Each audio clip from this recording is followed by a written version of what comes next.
ഇരിക്കൂർ നിയോജക മണ്ഡലം UDF സ്ഥാനാർത്ഥി അഡ്വക്കേറ്റ് സജീവ് ജോസഫിന്റെ തെരഞ്ഞെടുപ്പ് പ്രചരണത്തോടനുബന്ധിച്ച് ആലക്കോട് പൊതുയോഗം സംഘടിപ്പിച്ചു. AICC general secretary KC Venugopal ഉദ്ഘാടനം ചെയ്തു.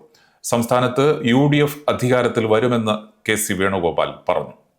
ഇരിക്കൂർ മണ്ഡലം UDF സ്ഥാനാർത്ഥി അഡ്വക്കേറ്റ് സജീവ് ജോസഫിന്റെ തെരഞ്ഞെടുപ്പ് പ്രചരണത്തിന്റെ ഭാഗമായി ആലക്കോട് സംഘടിപ്പിച്ച UDF പൊതുയോഗം AICC general secretary KC Venugopal ഉദ്ഘാടനം ചെയ്തു. LDF സർക്കാർ നടത്തിയ പിൻവാതിൽ നിയമനം ഉൾപ്പെടെയുള്ള കാര്യങ്ങൾക്ക് തെരഞ്ഞെടുപ്പിൽ ജനങ്ങൾ മറുപടി നൽകുമെന്ന് വേണുഗോപാൽ പറഞ്ഞു. ഒന്നാം റാങ്കുള്ള കുട്ടികൾക്ക് പോലും നിയമനമില്ല. എന്നാൽ ആലക്കോടും പരിസര പ്രദേശങ്ങളിൽ ഒന്ന് പരിശോധിച്ചു നോക്കിയേ. സഖാവിന്റെ കുപ്പായിട്ട് നടക്കുന്ന അവരുടെ ബന്ധുക്കൾക്കും വേണ്ടപ്പെട്ടവർക്കും അല്ലേ പിൻവാതിലൂടെ ആവശ്യത്തിന് നിയമനം കിട്ടാൻ സാഹചര്യം ഒരുക്കിയിട്ടുണ്ട്. ഇന്നിപ്പോ പത്രത്തിൽ വേറൊരു വാർത്ത കണ്ടു. മത്സരിക്കുന്ന സ്ഥാനാർത്ഥിയുടെ ഭാര്യയ്ക്കും ഉണ്ട് ഈ പിൻവാതിലൂടെ ജോലി. കണ്ണൂർ ജില്ലയിൽ മത്സരിക്കുന്ന ഒരു സ്ഥാനാർത്ഥിയുടെ ഭാര്യയ്ക്കും പിൻവാതിൽ ജോലി. ഇവരാണ് ചെറുപ്പക്കാർക്ക് വേണ്ടി പറയുന്നത്. ആലോചിച്ചേ, PSC പരീക്ഷ ഒരു പരീക്ഷ പാസ്സാവണമെങ്കിൽ എത്ര ബുദ്ധിമുട്ടുണ്ട്.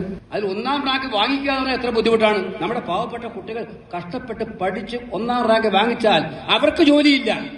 സ്വാധീനമുണ്ടെങ്കിൽ, നേതാവിന്റെ ഭാര്യയാണെങ്കിൽ അത് എല്ലാ യോഗ്യതയും മറികടന്നുകൊണ്ട് പിൻവാതിലൂടെ നിയമിക്കാൻ ഒരു പ്രശ്നവുമില്ല.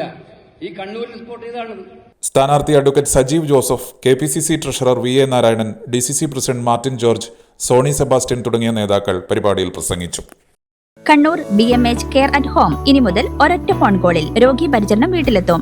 പരിചയസമ്പന്നരായ നഴ്സുമാരുടെയും ഡോക്ടർമാരുടെയും മറ്റ് വിഭാഗങ്ങളുടെയും സേവനം വിളിക്കൂ 9061 423 423.